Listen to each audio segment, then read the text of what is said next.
Alors, salut à tous, j'espère que vous allez bien.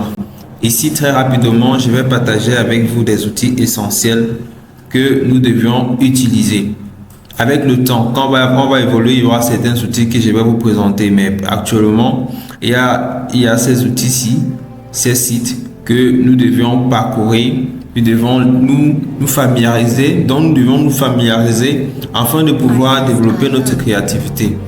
Premièrement, pour des photos, si vous avez besoin de belles images en JPEG, vous pouvez faire appel à un outil qu'on appelle FreePic. Donc, on va un peu parcourir FreePic. Voici FreePic.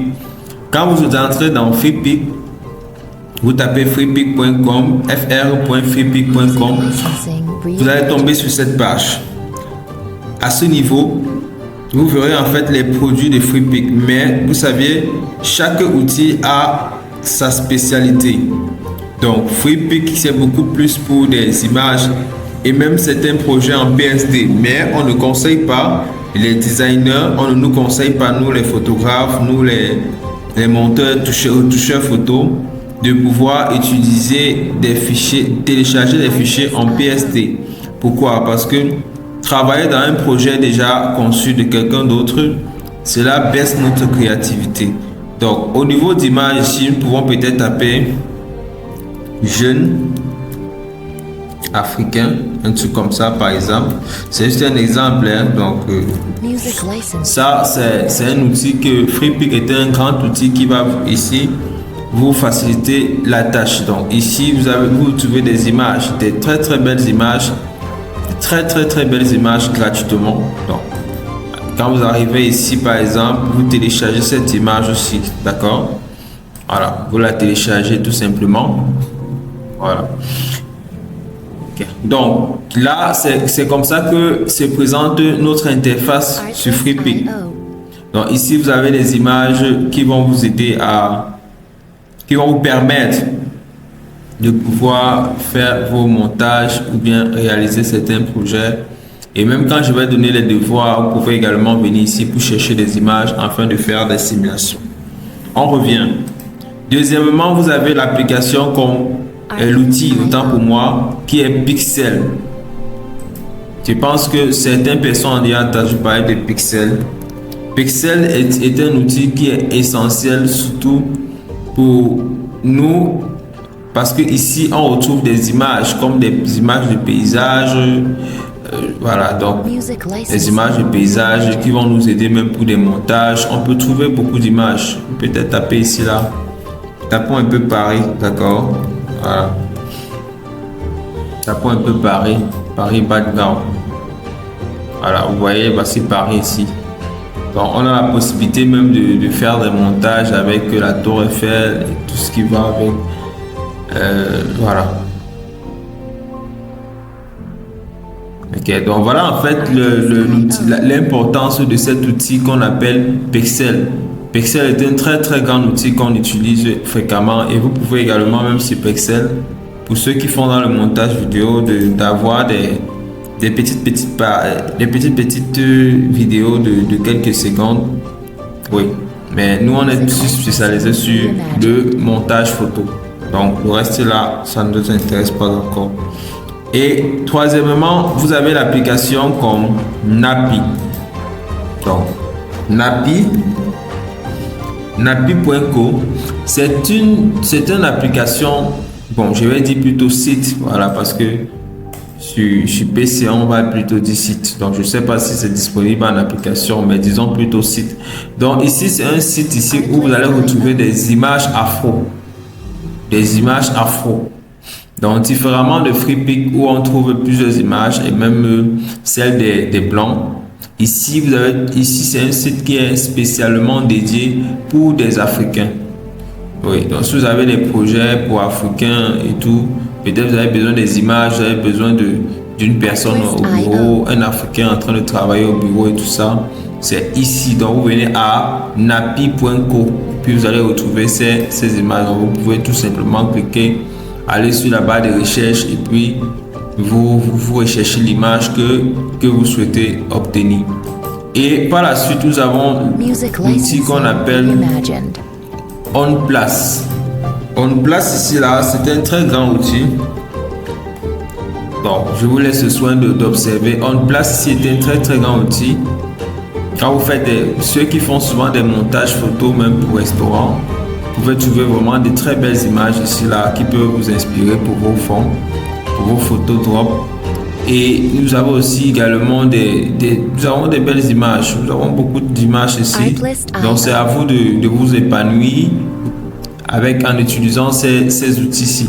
Donc à vous de vous épanouir en utilisant ces 4 outils-ci. Épanouissez-vous, faites des recherches et tout, cherchez ce que vous voulez sur ces 4 sites. Donc ça veut dire, si vous ne trouvez pas peut-être une image ici ou bien un truc que vous cherchez ici, vous ne parvenez pas à en avoir, allez sur l'autre site directement et vous cherchez la même chose. Donc, deuxièmement, nous avons des images en PNG. Les images en PNG ici c'est quoi? Ce sont quoi? Ces images, en fait, ce sont des images qui n'ont pas de fond, qui n'ont pas de background. Vous êtes souvent allé sur Google et vous avez tapé par exemple PNG, peut-être une image, ou bien, disons peut-être que vous avez tapé peut-être logo Facebook, d'accord? Logo Facebook. Vous avez tapé par exemple logo Facebook. Et vous êtes arrivé à ce niveau, vous avez constaté que en regardant les résultats, vous trouvez certaines photos avec un background carrelé. Avec un background carrelé où je place mon curseur. Ce sont des images en PNG, des images qui n'ont pas de fond. Donc quand vous allez télécharger en fait les fonds, quand vous allez télécharger et allez le déposer peut-être sur une image ou sur Photoshop ou dans un projet, le fond disparaît automatiquement. Dans le background carrelé là, vous ne le verrez plus. Vous ne le verrez plus. Donc c'est en fait ça. Alors, on va avancer très rapidement. Nous allons prendre le premier outil qu'on appelle PNG Egg. PNG Egg que voici. C'est un outil très très très puissant. Ici, vous avez la possibilité d'avoir certaines icônes, certaines images en PNG, tout simplement. Voilà, donc ceux qui font dans les montages pour les entreprises de poissons, voilà également des images en PNG ici que vous pouvez avoir. Donc, de passer le temps à télécharger des images et suffit à tirer le background. Mieux, venez ici là et cherchez par exemple, cherchez des flottings. Voilà ça, cherchez des flottings, cherchez des glows, cherchez plein de choses ici, cherchez des fleurs et tout. Voilà, donc, quand on va avancer, vous verrez, cet outil-ci sera très essentiel pour nous avec aussi d'autres. Alors, avançons très rapidement. Deuxièmement, vous avez Clean PNG que vous devez utiliser. Clean PNG. Je vous conseille d'avoir toute cette panoplie d'outils là parce que vous avez la possibilité, lorsque vous avez cette panoplie d'outils, de pouvoir rechercher ce que vous ne voyez pas dans d'autres. Ça veut dire quoi? Si je ne vois pas un élément ici sur Clean PNG, donc je cherche peut-être un élément, je n'en trouve pas, je vais directement sur PNG Egg dans l'espoir de retrouver cet élément-là. Donc c'est important d'avoir quand même cette panoplie d'outils afin de pouvoir retrouver ce qu'on cherche. Donc là, c'est Clean PNG. D'accord? Donc à ce niveau-là, vous allez fouiller tout simplement ce que vous cherchez. Donc je n'ai pas besoin d'aller trop au fond, mais je vous laisse le soin de fouiller vraiment ce que vous avez besoin. Alors, on va avancer. Ici, vous avez directement... Donc tous ces éléments ont été récapitulés dans ce document dont vous en aurez. Donc ici, vous avez PNG Tree. PNG Tree. Donc, il y a des outils essentiels pour des images en PNG. Alors, donc ici, ok, donc voilà également des éléments, des images en 3D. Donc, vous pouvez télécharger ces images-là. Ça va dépendre de vous pour développer votre créativité. Donc, voilà. Donc, voilà des images en PNG. Vraiment, ils ont de très belles images ici. Donc c'est en fait ça. On va avancer très rapidement. Par la suite, ici nous avons, voilà, donc on a terminé avec les images en PNG. Maintenant, pour les typographies, nous avons ici 4 outils essentiels. Ça veut dire quoi? Ça veut dire que lorsque vous êtes en train de toucher une photo, bien vous avez fini un montage et que vous devez écrire, et vous avez besoin d'une police, une police qui peut matcher avec la qualité de votre projet, vous allez tout simplement au niveau de Dafont, où vous allez sur Font Square, où vous allez sur Bifont, où vous allez sur 100 001 fonds. Donc voilà les outils ici là que vous pouvez utiliser pour rechercher la police que vous cherchez. Avec le temps, quand nous allons avancer, je vais vous montrer comment vous allez installer les polices. Donc ceux qui ne savent pas installer les polices, je vous en aurai ça, si vous en aurez, je vais vous montrer ce détail dans la formation. Donc, prenons peut-être Dafont. Alors ici, tapons Dafont. Voilà, à Dafont ici, Dafont est un grand outil essentiel pour vous inspirer sur des polices qui matchent avec certains thèmes. Donc par exemple, si vous voulez réaliser peut-être un montage qui a trait à la Saint-Valentin, c'est ici. Donc vous cliquez ici, Saint-Valentin. Donc voilà par exemple des polices qui communiquent la Saint-Valentin, d'accord? Donc ici vous avez la Pâque. Voilà les polices qui communiquent avec la Pâque. Donc je tiens à préciser qu'on n'utilise pas les polices n'importe comment. On n'utilise pas les polices n'importe comment. Les polices ont une signification. Les polices ont une signification. Donc voilà les Halloween, voilà les Noël, voilà les polices qu'on utilise beaucoup plus en Noël. Vous voyez les Newsstand Human, des polices en italique et tout ce qui va avec. Donc, ici vous avez les divers. On n'utilise pas les polices n'importe comment. Vous avez les polices pour cartoon, vous avez les polices pour bande dessinée, vous avez les polices pour films d'horreur. Donc ça veut dire que si on va monter un montage sur les films d'horreur, voilà les polices qu'on peut utiliser. Donc on n'utilise pas les polices n'importe comment. Je ne cesse toujours de dire cela. Donc par exemple, si on veut faire, il y a le joyeux anniversaire, je pense qu'il y a le joyeux anniversaire quelque part. Joyeux anniversaire.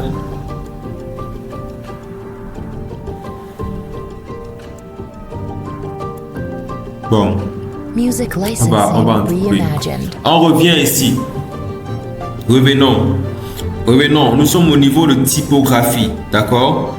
Nous sommes au niveau de typographie. On va faire donc ces liens. Si vous allez copier ça et aller coller directement sur votre URL, votre barre de recherche, et vous allez vous retrouver directement sur ces sites. Donc, je vais vous laisser vraiment le soin de faire un bon usage de ce document où vous avez les sites.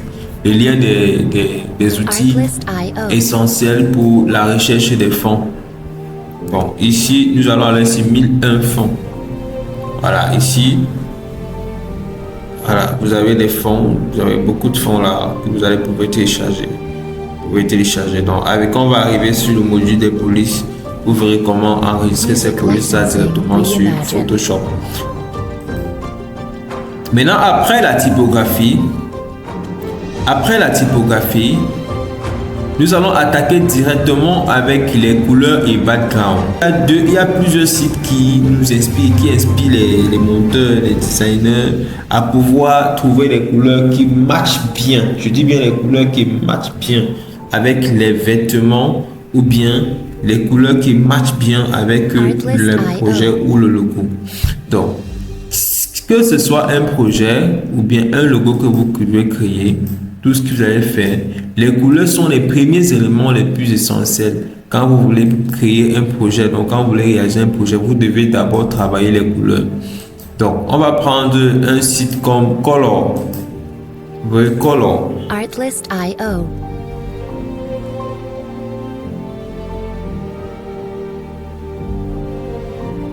Color.co. Donc color.co ici là est un site vraiment qui nous aide à retrouver notre palette, de créer notre palette de couleurs. Donc à ce niveau-ci, je peux tout simplement commencer le projet. Bon, on peut cliquer ici, commencer le projet tout simplement.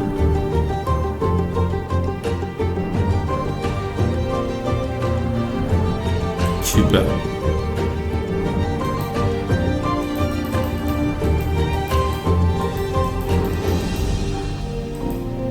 Donc, ben, comment ça se passe, non?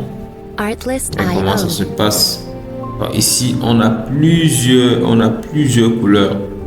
C'est à moi de sélectionner la couleur qui m'enchante, par exemple, ou bien d'essayer de modifier la couleur. Donc, c'est à moi. Ça dépend. Si vous êtes dans un projet, vous avez besoin de créer des palettes de couleurs, c'est ici que vous le faites. Donc, vous essayez de travailler sur vos palettes. Et l'avantage, c'est que là, vous pouvez directement voir le code de votre couleur.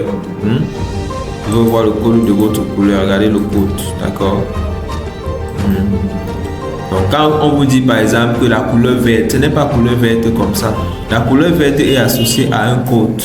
Par exemple, il y a même les codes qui sont toujours... Il y a les couleurs qui sont toujours vertes, mais elles n'ont pas les mêmes codes. C'est la raison pour laquelle c'est important de beaucoup travailler sur sa palette de couleurs. C'est très très important. Et quand on va avancer, vous verrez en fait l'importance de pouvoir travailler sur la palette de couleurs. On avance. Je vais vous montrer ici un autre outil qui est essentiel qu'on appelle Color Background. Color Background.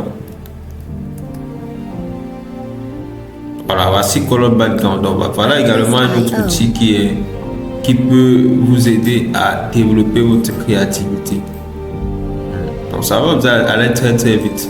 Très très très vite pour développer votre créativité. Donc, quand vous arrivez, vous cliquez par exemple sur un background qui match avec vos préférences. Vous cliquez sur là. Télécharger le background.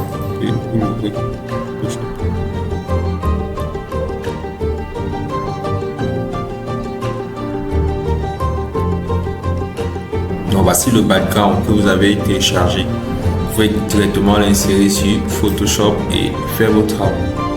Donc voilà également un site qui est essentiel lorsqu'on veut choisir ses couleurs, lorsqu'on veut avoir un bon background. Artlist.io. Donc nous allons aller directement au niveau des icônes. Les icônes. Vous avez certainement entendu parler d'un outil qu'on appelle Flaticon. Flaticon ici, c'est un outil que vraiment qui est à recommander parce que ici vous trouvez des icônes. Vous trouvez des icônes que vous pouvez placer sur votre montage et tout. Je vais vraiment pas entrer en profondeur pour de vrai. Je ne vais pas entrer en profondeur, mais je pense que si vous faites déjà des recherches, vous verrez de quoi est question. Quoi il est question. Donc là, nous avons aussi Icon 8. Icon 8 également, c'est un outil essentiel pour des illustrations icônes, des illustrations 3D. Et Icon 8 a intégré aussi l'intelligence artificielle où vous pouvez directement générer des humains qui portent des vêtements ou la marque de vos vêtements. Vous avez également la possibilité même d'améliorer directement votre image sur Icon 8. Mais je pense, je ne sais pas si c'est gratuit, mais certainement ça doit être premium. Ça là, certainement être premium. Oui, je pense qu'on a la possibilité d'améliorer les images sur ça. Je tiens à préciser que chez les applications là, font des mises à jour de façon habituelle, continuellement, mais c'est pourquoi je vous montre cette application. Ça veut dire le but de ces applications, de ces outils, en fait, c'est quoi? C'est que chaque outil a sa spécialité. Chaque outil a sa spécialité. Comme par exemple Flaticon, sa spécialité c'est les icônes. C'est vrai qu'ils vont par exemple vous proposer à la longue autre chose, mais sa spécialité c'est Flaticon, ce sont les icônes. Comme également FreePic. FreePic, sa spécialité c'est les images. Écoutez d'abord, lisez d'abord FreePic, c'est Free Picture. Free Picture, donc sa spécialité c'est des images. spécialité image. Mais à la longue, Freepik a commencé aussi à intégrer les PSD, les Illustrator, a commencé aussi à intégrer les icônes. Vraiment, parmi tous ces outils, Freepik est le seul des outils qui remporte, qui renferme en fait plusieurs fonctionnalités. Mais je vous présente ces outils parce que je sais que ces outils-ci ont des spécialités. Donc même les icônes est spécialisé aussi sur les illustrations. Vous avez Vecteezy. Vecteezy également, c'est un outil qui est aussi bien pour des illustrations. Donc, vous n'avez pas à créer quelque chose. Donc, vous avez des outils déjà qui sont là, qui vous facilitent le travail. Donc, voilà les outils de les illustrations et tout. Donc, les outils qui vous facilitent le travail. Donc, on va également aller sur ceci. Artlist.io. On va aller sur cet outil ici. freeillustration.xyz. Donc, Free Illustration ici également, c'est un outil qui va vous aider à trouver des illustrations et tout. Mais je vous montre quand même, c'est important quand même pour que vous puissiez être assez cultivé avant que nous entrons vraiment dans le vif du sujet. Allons directement au niveau de Mockup, d'accord? Graphic Burger. Graphic Burger aussi est un grand outil pour des mockups quand vous voulez présenter des projets. Vous voulez présenter des projets, peut-être vous voulez présenter des maquettes et tout. C'est sur Mockup. C'est ici là que vous allez pouvoir télécharger votre maquette puis en PSD et y insérer rapidement vos images. Donc, voilà également les outils. Il y a OnBlast. Il y a OnBlast également qui est un grand outil qui vous aide à faire pratiquement la même chose. La même chose. Ici, ceux qui font dans les e-books là, vous pouvez facilement en trouver ici. Donc, ça, il y en a vraiment plein de choses là. Les designers, pour les charts graphiques, les maquettes, franchement, je vous conseille cet outil. Donc, il y a également Mockup Design, d'accord? Mockup Design. Mockup Design ici est un grand outil, d'accord? Donc, quand vous arrivez à Mockup Design, vous avez la possibilité également de trouver des maquettes selon des types de documents. Peut-être pour les flyers, vous avez les maquettes pour brochures, les maquettes pour cartes de visite, les maquettes pour e-book, les maquettes pour packaging. Vous avez vraiment beaucoup de choses là. Les maquettes pour scène creator. Donc franchement, voilà des outils qui vont vous faciliter la tâche, hein? Les outils qui vont vous faciliter la tâche à aller très rapidement dans vos tâches, dans les tableaux. Vous pouvez exposer vos tableaux aussi, tout. Donc c'est en fait ça. Donc je vous présente ces outils là parce que je sais que et quand on se familiarise aux outils du montage et tout, on a aussi besoin de certains outils qui vont nous faciliter le travail. Et un designer peut faire ce que le photographe fait, le montage.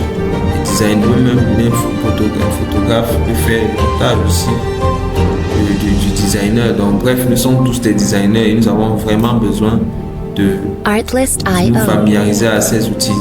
Donc il y aura d'autres outils qui vont s'ajouter, mais le plus important pour moi était de vous présenter des outils phares selon les types de documents.